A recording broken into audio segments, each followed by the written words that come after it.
Buenos días, Dios les bendiga. Listo, les invito a que abran sus Biblias en Segunda de Pedro, capítulo 2.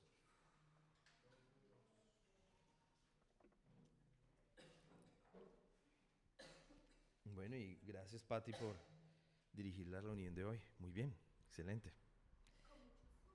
Con mucho susto, dice ella. Perdón, estamos estudiando, es Primera de Pedro, ¿no? Primera de Pedro, capítulo 2. En los que tienen PDT es la página 1372.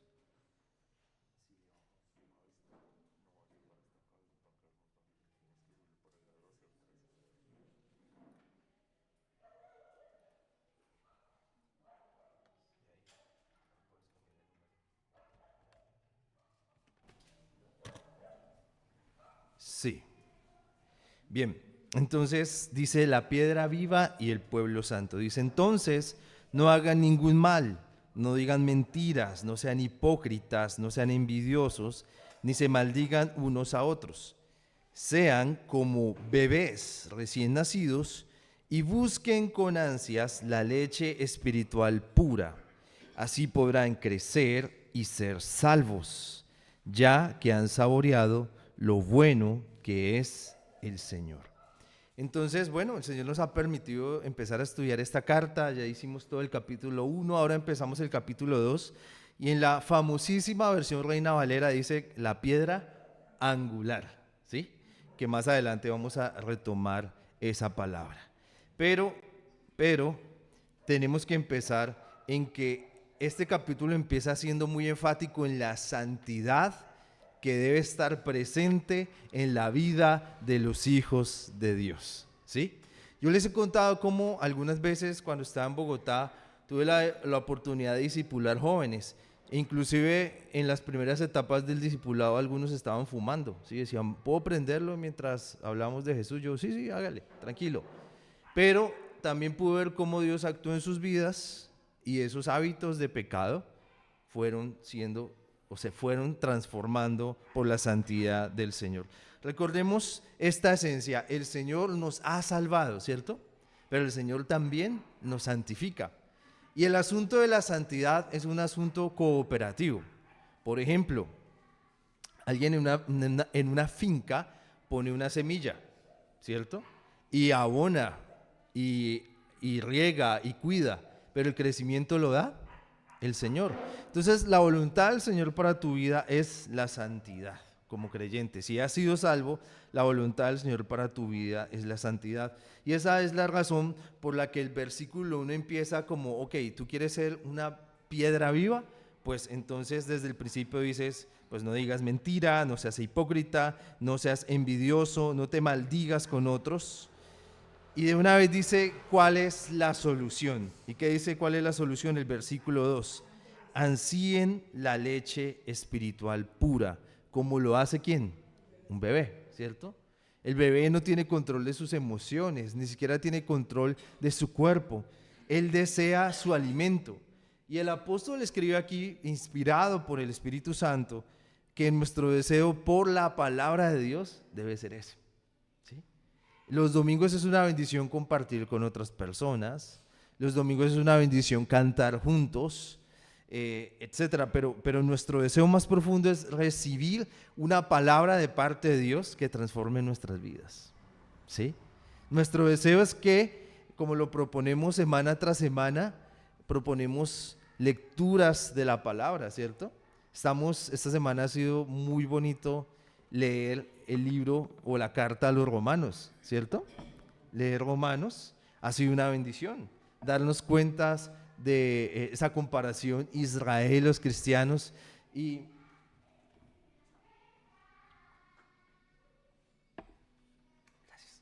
a mí me sorprendió, por ejemplo, ver lo que Pablo escribe que Israel, la nación, no el Estado, rechazó al Señor.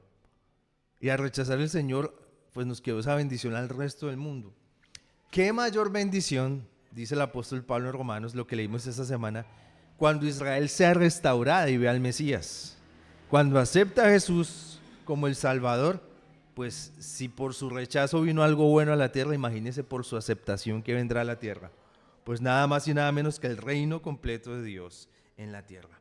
Entonces, ahí está como la comparación. La comparación es, ok, ustedes están llamados a ser santos, pero la pregunta es, ¿alguno aquí desde que aceptó Jesús nunca jamás ha dicho una mentira? Bueno, no. ¿Nunca hemos sido hipócritas? ¿Nunca hemos sido envidiosos? ¿Nunca hemos maldecido a otra persona? Pues probablemente sí, hemos hecho al menos una de esas cosas. Entonces, ¿qué significa eso? Entonces, ¿qué significa esto? Bueno, pues necesitamos esa leche espiritual. La santidad no se puede hacer a fuerza de voluntad. La santidad no se puede hacer, uy, sí, esta vez. Cada vez que nos ponemos orgullosos, nuestro pecado nos estalla en la cara para revelarnos lo que realmente hay en nuestro corazón. Entonces aquí el deseo es, el plan de Dios es una santidad completa, que seamos totalmente diferentes. Pero mientras vivamos en este mundo, vamos a estar en esa tensión de que vamos a pecar, ¿sí? Pero vamos a vencer a la vez, y el Señor nos santifica. ¿Cuál es el problema real del pecado? El problema real del pecado es cuando una persona se entrega al pecado y definitivamente dice, no, eso ya no, nada me salva, nada me ayuda, yo voy a seguir siendo un chismoso, voy a seguir siendo un mentiroso, voy a seguir siendo un hipócrita, voy a seguir, o el pecado que sea, ¿sí? Ese es el verdadero problema, porque se está negando al Señor. Ahora, el versículo 3 dice que nosotros de pronto entendemos que hay cristianos que han pasado por una etapa difícil, ¿cierto? O pueden estar pasando por una etapa difícil y dicen, yo ya no siento, y me preocupa eso, ¿no? Cuando uno muchas veces dice, no siento, no siento, no siento, porque en la madurez de nuestra vida cristiana sabemos que no siempre se siente, que hay domingos espectaculares y sentimos cosas o devocionales tremendos, pero no siempre se siente. Ahora, en nuestras casas, hagamos un ejemplo, comparemos esto con lo natural. En nuestras casas llegamos y comemos todos los días, ¿cierto? Y hay unos días que es increíblemente rico, ¿cierto? ¡Wow! ¡Qué rico está el almuerzo! Pero la mayoría de los días es normal, ¿cierto? O sea, está bien, es delicioso, no lo comemos. Entonces, mi papá por su seguridad dice que no, que todos los días está muy bien. Listo. Entonces, allá también le están señalando. Diga que sí, que todos los días. Ah, bien. Bueno. Pero así es lo espiritual, o sea, no todos los días amaneces, soy el tipo que ora 8 horas. Por eso es tan perturbador escuchar que algunas personas se ponen estándares muy altos. Y esos estándares muy altos obedecen solamente a ser un falso maestro. Yo he escuchado personas que usan una plataforma para decir, desde que acepté a Jesús, nunca he vuelto a mentir. Ya dije una mentira, ¿cierto? Y la Biblia dice en 1 Juan, quien dice que no peca, pues está considerando a Dios un mentiroso, por lo tanto es un pecador, ¿sí? Ahora, no estoy diciendo por esto que entonces usted dedíquese a mentir porque el Señor lo perdonará, sino al contrario, el Señor conoce nuestra debilidad, debemos confesar nuestros pecados, arrepentirnos y ser transformados. Entonces, están esos altos estándares falsos, tú nunca vas a mentir, tú nunca vas a hacer esto. Y está el otro estándar alto falso. No, hermanos, yo esta semana he orado 8 horas todos los días me levanto a las 2 de la mañana y clamo y clamo y clamo. Realmente, por la gracia del Señor, muy pocas personas pueden hacer eso, ¿sí? Y las mejores son las que no lo publican, porque no se les olvida Mateo, que dice, si tú oras, ¿dónde debes orar? En lo secreto. Todos esos maravillosos intercesores del Señor que sí se levantan en la madrugada no necesitan anunciárselo a todo el mundo porque ellos han leído la Biblia completa y saben que no pueden generar un estándar alto por encima de los demás, sino al contrario vernos como el pueblo de Dios. Ahora, de pronto usted dice, no, yo no me siento que esté orando mucho, no me siento muy conectado con Dios, pero el versículo 3 te dice que sí puedes volver a esa leche espiritual porque dice, ya que han saboreado lo bueno que es el Señor. Ya que has saboreado lo bueno que es el Señor. Tal vez no te sientas en tu mood espiritual, la nueva palabra, ¿cierto? Pero no estás en tu prime, gracias, esa era. No estás en tu prime espiritual. Pero de alguna manera tú ya has saboreado lo bueno que es el Señor. Y si nos devolvemos un poco, podemos entender para qué es esa leche espiritual. Para sentir, ¿qué dice? ¿Cómo concluye el versículo 12? Así podrán crecer y ser salvos. ¿Ok? Entonces, las experiencias espirituales no son solamente para sentir rico y ya. Claro que eso a veces pasa, pero las experiencias espirituales son para crecer y ser salvos. Ser salvos. Y tú puedes decir, no, es que no he sido lo suficientemente bueno. Bueno, el Señor es soberano. Y a veces en esos momentos he escuchado otras veces que algunos pastores, cuando sentimos que estamos en nuestro peor momento, de pronto es que tenemos nuestros mejores momentos, nuestras mejores consejerías, nuestras mejores predicaciones, para demostrarnos que esto no es de nosotros, que conquistamos el corazón de Dios, sino que esto es de Dios, que ha decidido darlos a nuestras vidas. Bueno, versículo 4 dice, acérquense al Señor Jesús, quien es la piedra viva. Si nos dicen acérquense, porque hay una necesidad de beber algo vivo, es porque probablemente en algunos momentos de nuestras vidas estamos lejos de aquel que es una metáfora, doble metáfora, usa el apóstol Pedro acá, piedra viva. ¿Qué es una piedra viva? No existen las piedras vivas. O sea, las piedras son minerales, ¿cierto? El reino mineral, el reino animal, vegetal, pero en las piedras no hay vida. Pero el Señor decide construir una paradoja. Esa piedra viva es una figura de algo imposible. Es una figura de algo imposible. Y claro que sí, porque ¿qué es, querida iglesia? Es el que murió y resucitó. Él debería estar muerto hace 2000 años, pero está vivo en un cuerpo glorioso. Sufrió todo el rigor de un castigo de muerte y murió, y durante 3 días estuvo muerto, pero resucitó.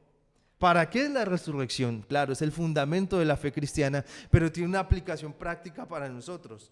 No importa cómo te sientas, no importa cuánto has pecado, lo que importa es que la cruz sigue viva y el espíritu que levantó a Jesús de entre los muertos es el espíritu que nos levanta a nosotros, a nosotros.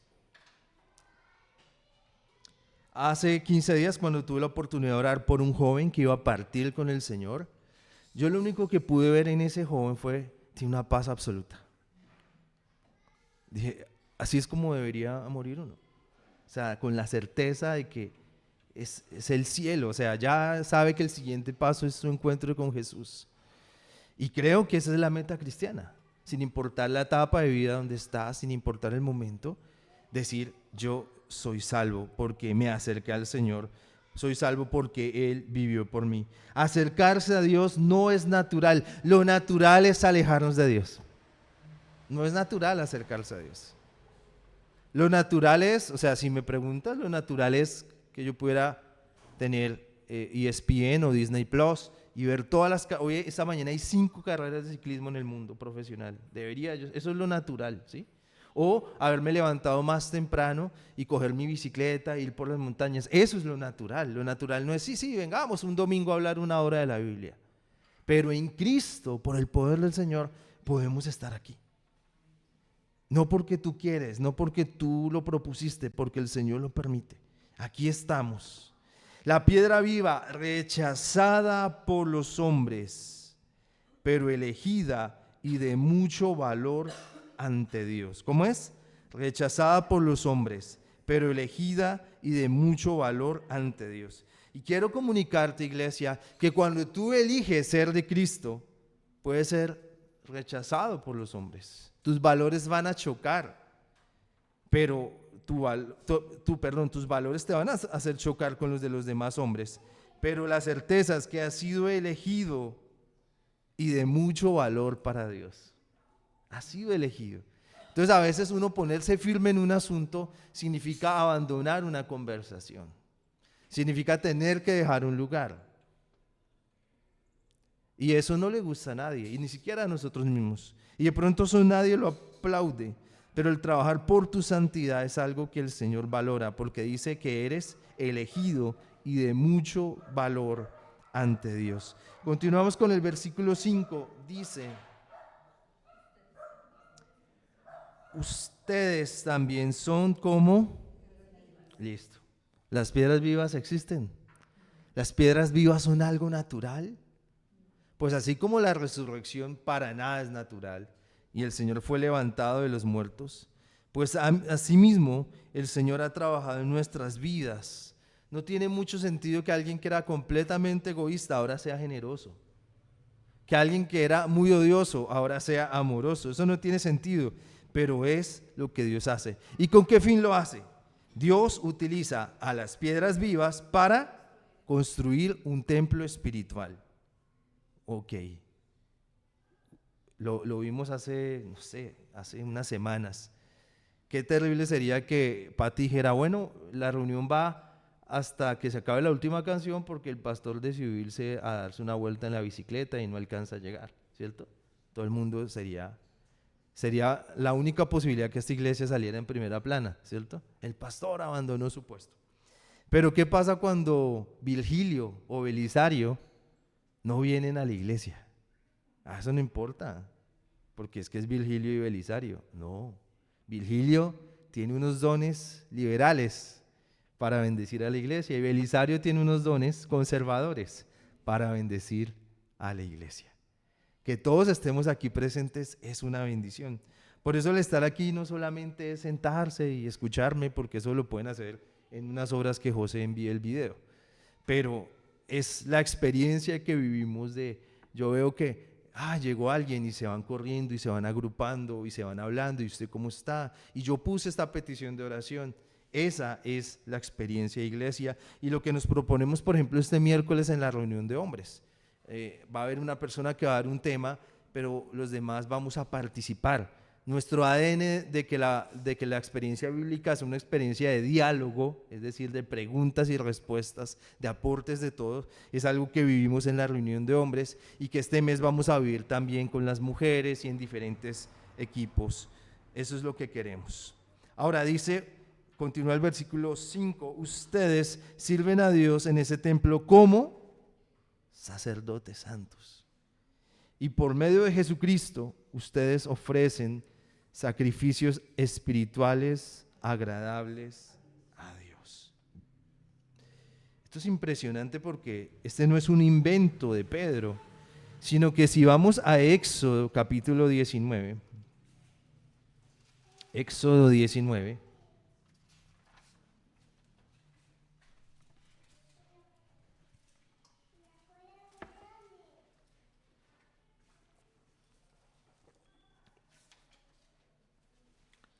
Éxodo 19, 4 al 6 dice, ustedes ya vieron lo que hice a Egipto y que a ustedes los levanté como sobre alas del águila y los traje frente a mí.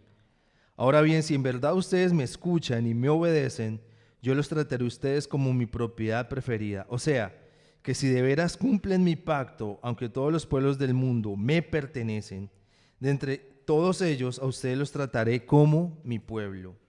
Ustedes serán un reino de sacerdotes, una nación santa. Qué impresionante. Es el plan de Dios desde Abraham, luego el pueblo de Israel. Cumplan mi pacto y yo los haré un reino de sacerdotes. Lo vemos en la historia más singular del Antiguo Testamento, que es la historia del profeta Jonás. ¡Hey! Ve y predícale a tus enemigos, los ninivitas, que se arrepientan, porque quiero que sean salvos. ¿Qué es eso? Lo vemos en Jeremías, cuando el profeta dice, ya no les daré más un corazón de piedra, sino uno de carne, para que sigan mis mandatos. Esa misma promesa vuelve con el profeta Ezequiel, que dice, ya vendrá mi siervo David, no más, un solo pastor tendrán. Pero David estaba muerto. Entonces, ¿qué pastor es? Jesús. Esa es la promesa. Todo el Antiguo Testamento grita y confirma la promesa de Cristo como Salvador para los judíos, como Salvador para Israel y los que no son israelitas, para todos. ¿Y eso qué significa? Que el Señor nos ha llamado a algo alto. ¿Y qué es ese alto? Un servicio fiel a Él donde quieras que estés. ¿Cómo así? Claro, una de las bendiciones de la Reforma Protestante es que había un sacerdocio y un pueblo. Por eso a mí no me gusta mucho usar, aún en el ambiente cristiano todavía usan la palabra pueblo, no, yo no la tolero mucho, porque el Señor ha hecho a los dos uno solo. El Señor hizo el sacerdocio universal de los creyentes. Todos los creyentes pueden participar, todos los creyentes tienen algo que hacer. Y esta semana que estudiamos la Gran Comisión con el equipo de liderazgo veíamos eso. La Gran Comisión, primero, se hace porque es la voluntad de Dios, porque Dios está con nosotros. Y segundo, es porque donde está Milton, yo no puedo ir. Las personas que puede alcanzar Milton con el Evangelio son las que Dios puso en el camino. Las que Dios le puso en el camino a Yolanda, tal vez yo nunca pueda hablar con ellas, pero Yolanda lo puede hacer. Si pensamos que evangelizar es solo traer personas a la iglesia a escucharme a mí, pues es incorrecto, aunque sea una bendición invitar personas. Lo correcto es que tú puedes comunicar el evangelio y hacer discípulos donde el pastor o José o Patricia o Nati no pueden alcanzarlos. Cada uno tiene un campo de acción donde puede ministrar. Lo que pasa es que estamos tan ocupados y con tanto ruido que a veces no nos damos cuenta que Dios nos está llamando a algo, ¿sí? Que Dios nos está llamando a hacer algo. Dice el versículo 6. Pues así también dice la Escritura, y aquí hace referencia al libro del profeta Isaías, dice: miren, pongo en Sión la piedra angular, la piedra principal, elegida por su mucho valor. El que confíe en esa piedra no será defraudado. Si lo primero en tu vida es Cristo, en cada área de tu vida, aunque a veces sea doloroso, aunque a veces fracases, nunca serás defraudado. Porque es absurdo pensar, sí, yo soy cristiano y por lo tanto ningún mal me pasará y todo me irá bien. No, la edad, como lo vimos hace 8 días, vendrá. Las dificultades físicas, las dificultades de salud, cualquier cosa que enfrentemos será una realidad. Para ustedes, versículo 7, los que creen, esa piedra les dará honra. Qué bendición eso, ¿cierto? El enfoque de una vida centrada en Jesús nos da honra. Pero en cuanto a los que no creen, la piedra que los constructores rechazaron se ha convertido en la piedra angular. Para los que no creen, esa piedra también es una piedra de tropiezo y una roca de escándalo.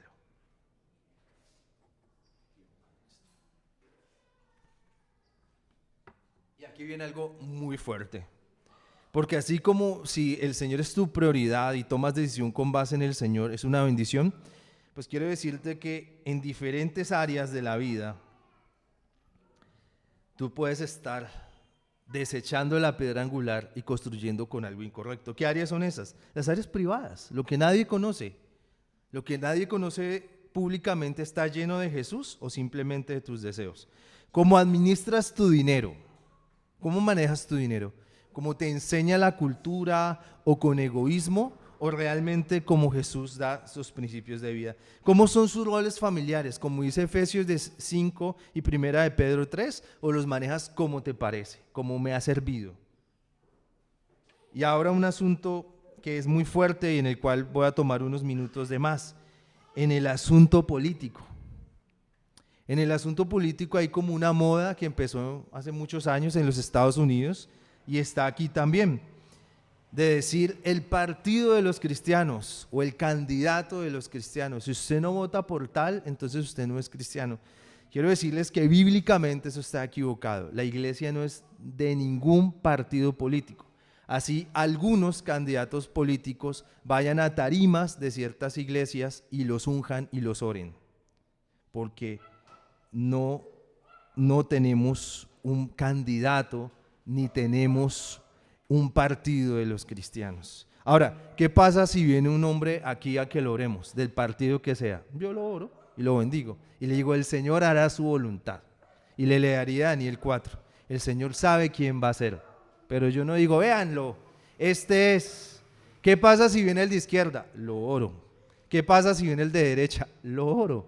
Y el de centro, obvio que lo oro. Entonces, lo cierto es que como pastor yo no estoy en la posición de decirle usted por quién va a votar. Ahora, es tan triste que la iglesia se identifique con hombres abiertamente mentirosos, porque parece que esa es la única forma de hacer política, decir mentiras. Antes yo recuerdo que cuando pequeñito mi papá decía: es verdad porque Virgilio lo dijo, o porque, bueno, ya Belisario era muy bebé, porque lo dijo César Gaviria, ¿cierto? Pero usted sabe que hoy el presidente que diga una cosa, Trump, Petro, el que sea, uno empieza a desconfiar porque sabe que dice verdad con mentiras, por lo tanto, tabla lógica, falso más verdadero, falso. Todos mienten. No es posible tener un hombre que diga la verdad, que diga, no sé cómo solucionar esto. Y no me sirvió mi idea, entonces voy a usar la de la oposición. Lo mirarían como el peor de todos, porque la verdad no se valora. Es horrendo aceptar que un hombre ambicioso, mentiroso, abiertamente manipulador sea el candidato de los cristianos. Es tan horrendo como aceptar la campante corrupción y mala administración del presente gobierno y decir que no pasa nada. Ambas cosas son pecado. Defender un gobierno corrupto, pero también apoyar a alguien que promueva mentira abiertamente. Y quiero darles un ejemplo moderno, para que no vean que es que el pastor se está inventando cosas. Hablemos por la izquierda. ¿Quién es el presidente de la Asociación de Asuntos Interreligiosos en Venezuela? ¿Alguien sabe quién es? Se llama Nicolás Maduro Jr. Es el encargado de las asociaciones de iglesias cristianas. La iglesia cristiana venezolana ha crecido en recursos y asistencia conforme ha crecido el chavismo. Eso es triste reconocerlo, pero eso es verdad. Lo más probable es que Nicolás vaya a vivir con su papá en los próximos días. Segundo, el extremo derecho. Yo sé que nadie sabe quién es este señor. Efraín Ríos Montt. Si usted va a una búsqueda simple de Wikipedia, dice general, presidente y pastor evangélico. Y uno dice hasta ahí, qué bendición, un hombre de Dios. Bueno, sus discursos los días sábados en la tarde eran prácticamente predicaciones y sus frases más famosas son: salvemos la patria, con una mano en la Biblia y la otra en la metralleta. Efraín Ríos Montt, dictador de Guatemala durante 1 año y medio, produjo 5,000 muertes oficiales. Fue acusado de genocidio, pero como la mayoría de presidentes saldrá indemne y morirá de viejo. Nadie le cobró los 5,000 muertos. Nunca, nunca, nunca, ni a la izquierda ni a la derecha. Y hay una frase en latín que para mí es muy importante, que si pensara en un nuevo tatuaje, esa sería la frase. Y la frase es: Ecclesia et res publica semper separatas. La iglesia y el asunto político siempre deben estar separadas. Entonces alguien podría decir: pastor, entonces ¿qué somos? ¿De derecha, de izquierda o de centro? Pues quiero decirle que en esta iglesia no debe, sino que tiene que haber personas de derecha. No debe, sino que tiene que haber personas de izquierda. No debe, sino que tiene que haber personas de centro. De todos los matices políticos debe haber personas en esta iglesia. ¿Por qué? Porque sí debe haber cristianos que decidan vivir la política, y el acto básico político es tomar decisiones y votar. Pero debe haber cristianos que decidan también actuar en la vida política, pero tienen que saber que sus valores siempre, sin importar el partido político que escojan, van a chocar con los valores de su partido. Una persona de izquierda puede pensar que las grandes reformas sociales tienen un sentido bíblico, y así es, pero va a chocar con la ideología de género. Y en el presente gobierno, pues va a chocar con el nepotismo y la corrupción. Si alguien de derecha dice, no, lo importante es la familia y la seguridad y todo lo que proponen, pues eso es verdad, eso es bíblico. El Estado está para proteger, no para desamparar. Pero va a chocar con el arribismo y los valores equivocados de la derecha. Así con cualquier partido político.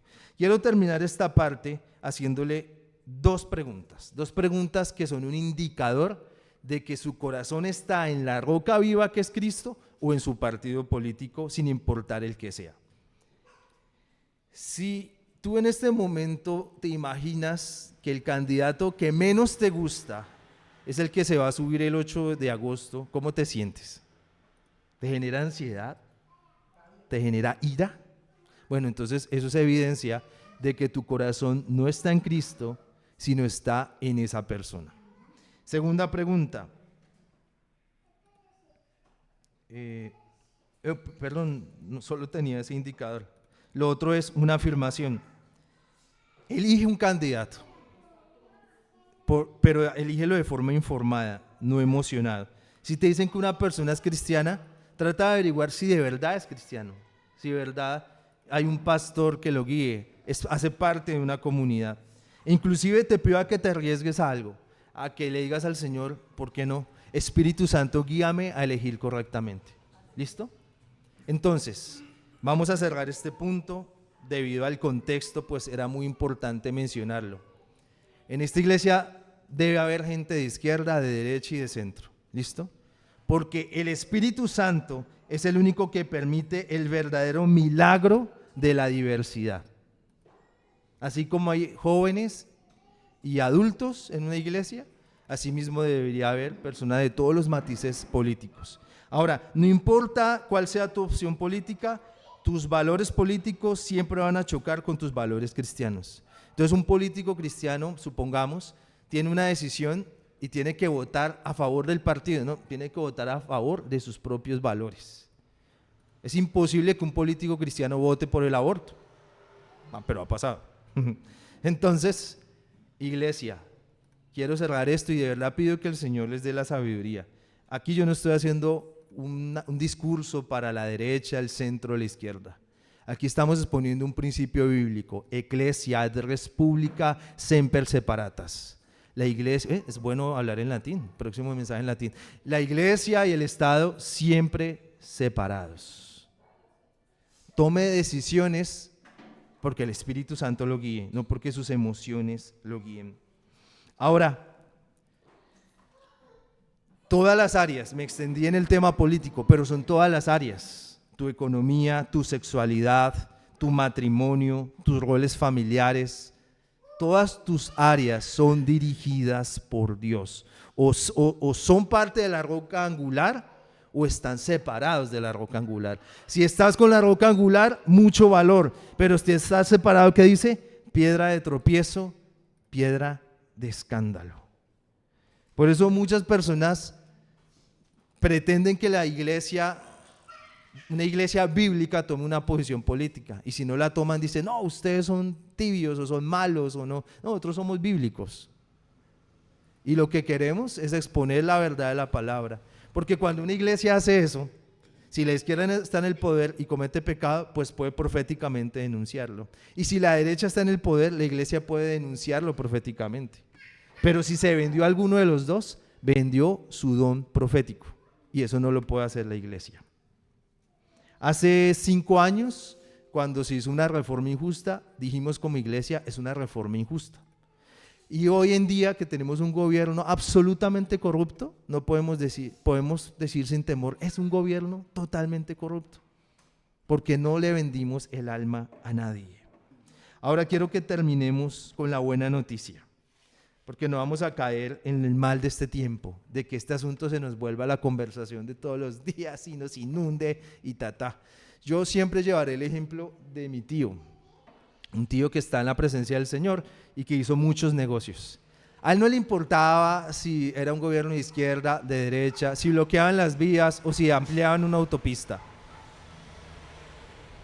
A él lo que le importaba era mover el transporte por el país, y lo hizo hasta que el Señor le permitió vivir. Y si lo hizo un hombre que tenía un bien natural, ¿por qué nosotros como cristianos no decimos, mire, no me importa quién esté?